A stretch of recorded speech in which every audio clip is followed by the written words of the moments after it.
காரணமா இருக்கும்னு உங்களுக்கு தெரியும். இதுதான் உயர் நீதிமன்றத்தினுடைய ஓய்வு நீதிபதி தலைமையில் ஆணையம் அமைக்கப்பட்டிருக்கு. அந்த ஆணைய விசாரித்து உங்களுடைய சொல்றேன். இதுக்கிடையில நீங்க கேட்கிற மாதிரி அரசியல் நோக்கத்தோடு எதை சொல்றது திருப்பி தான் சொல்ல போறேன். ஆனா ஆணையம் அதுக்கெல்லாம் அமைச்சிருக்கிறோம். அந்த ஆணையத்தின் மூலமாக உண்மை வெளிவரும். அந்த உண்மை வெளிவருவதை நிச்சயமாக உரிய தகவலுக்கு வெளிவரும். ஆணையம் சொல்லுகிற அந்த அறிக்கை அடிப்படையில உரிய நடவடிக்கை எடுக்கப்படும். யாரு கைது செய்யப்படுவாரு, கைது செய்ய மாட்டாங்க. நீங்க கேட்கிற எந்த இடத்துக்கு செய்தோ அதுக்கெல்லாம் நான் ஒப்புறதுக்கு தயாராக இல்லை. அது நீண்ட காலமாகவே சார் ஆணையம் வந்து அறிக்கை விரைவில் தருவதற்கான முயற்சி நிச்சயமாக இருக்கு. இடம் வழங்குறதுல குளறுபடின்னு சொல்றாங்க. ஒரு சரியான சின்ன இடத்துல கொடுத்துட்டாங்க. நேரத்துக்கு சென்னையில அதிகாரிகளுடைய கலந்து பேசிக் கொண்டிருந்த போது நடுவில் ஒரு சம்பவம் ஏற்பட்டு கூட்டம் ஏற்பட்டார். மூச்சுத்திணறல் ஏற்பட்டு பல பேர் மூச்சுத்திணறலுக்கான மருத்துவமனைக்கு அழைச்சிட்டு போறாங்க அப்படின்னு செய்தி எனக்கு கிடைச்சது. செய்தி கிடைச்ச உடனே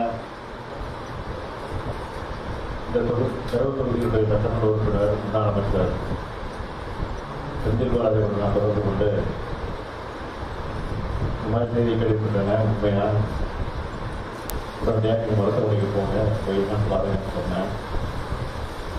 அதே போல கலெக்டர்களையும் தொடர்பு கொண்டு நான் கேட்டபோது அவரும் சில விஷயங்கள் சொன்னாரு.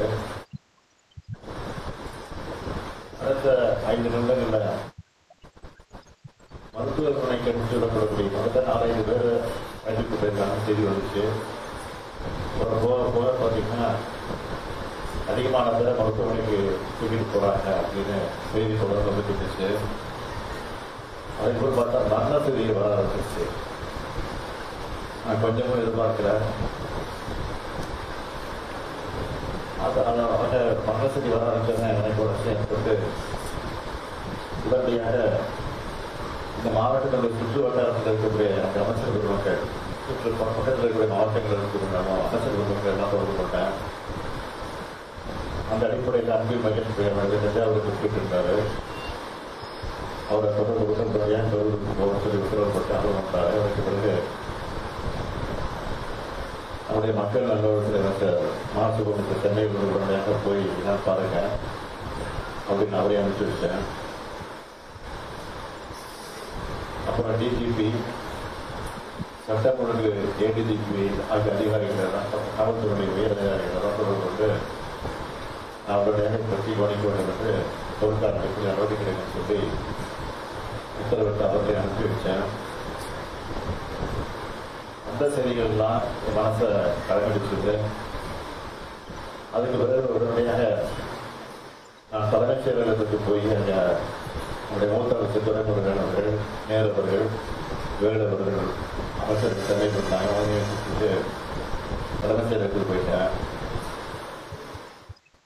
அதிகாரிகளையும் அழைச்சி டிஜிபியும் அழைச்சி அதை போய் கலந்து பேசி என்னென்ன செய்யலாம், என்ன நடவடிக்கைலாம், எப்படி நடந்துட்டு போறதெல்லாம் கேட்டேன்.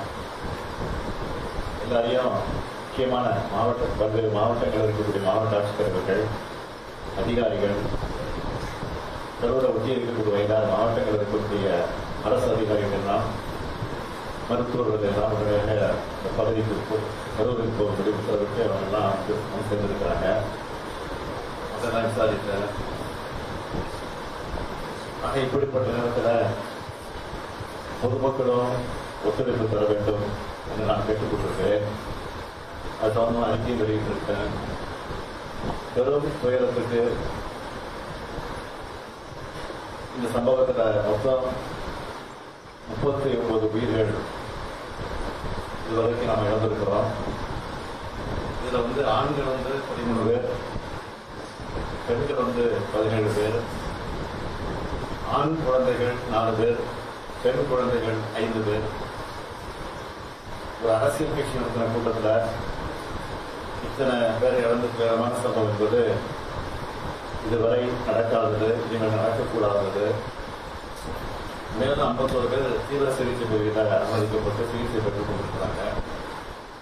அதில் ஆண்கள், 25 பேர் பெண்கள் எல்லாரும் விரைவில் குணமடைந்து நலமடைந்து விரைவில் வர வேண்டும் என்று நான் நம்புகிறேன். பொதுவாக நிச்சயமாக நான் நம்புகிறேன்.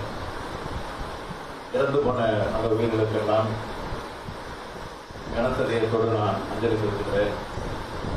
அவங்க குடும்பத்துக்கு என்ன ஆதரவு சொல்லி தேர்த்துவது என்று தெரியாமல் முக்காடி கொண்டிருக்கிறேன். இந்த துயரமான சம்பவத்தில் மரணமடைந்திருக்கக்கூடிய குடும்பத்திற்கு ஒவ்வொருவருக்கும் தலா 10 லட்சம் ரூபாய் வழங்கப்படும். அது முதலமைச்சர் பொது நிவாரணத்திலிருந்து வழங்கப்படும் என்று ஏற்கனவே அறிவித்திருக்கிறேன். காயமடைந்து மருத்துவமனை சிகிச்சைக்கு அனுமதிக்கப்பட்டிருக்கக்கூடிய அவர்களுக்கு தலா 1 லட்சம் ரூபாய் வழங்கப்படும் என்று அறிவிக்கப்பட்டிருக்கிறது. அது மட்டுமல்ல, ஓய்வு பெற்ற உயர்நீதிமன்றத்தினுடைய நீதியரசர் திருமதி அருணா ஜெகதீசர் அவர்கள் தலைமையில் ஒரு நபர் விசாரணை கமிஷன் ஆணையத்தை உடனே அமைக்க நான் உத்தரவிட்டிருக்கிறேன். அதற்கு பிறகு இன்று காலையில் போகும் 9:30 மணிக்கு தான் வரலாம் என்ற முடிவு செய்து விமான டிக்கெட்டை பதிவு செய்திருக்கிறேன். ஆனால் இந்த கொடூரமான காட்சிகள் தான் தொலைக்காட்சியை பார்த்தபோது எனக்கு மனசு கேட்கல, வீட்டில் இருக்கவே நான் முடியல. அதனால தான் முன்கூட்டியே போக வேண்டும் என்று திட்டமிட்டு 1 மணி அளவில் விமானத்தை பிடித்து இவரும் தேர்ந்தெடுக்கிறேன். ஆகவே மீண்டும் மரணமடைந்து இருக்கக்கூடிய அந்த குடும்பத்தை சார்ந்தவர்களுக்கு நான் மீண்டும் ஆறுதலை தெரிவித்துக் கொள்கிறேன். காயமடைந்தவர்கள் விரைவில் குணமடைய வேண்டும் என்றும் என்னுடைய ஆசையை வெளிப்படுத்துகிறேன். என்ன காரணம் நினைக்கிறேன் சார்? முதல் கட்ட விசாரணையில் இது என்ன காரணமா இருக்கும்னு உங்களுக்கு தெரியும்? இதுதான் உயர் நீதிமன்றத்தினுடைய ஓய்வு பெற்ற நீதிபதி தலைமையில் ஆணையம் அமைக்கப்பட்டிருக்கு. அந்த ஆணைய விசாரித்து உங்களுடைய சொல்றேன்.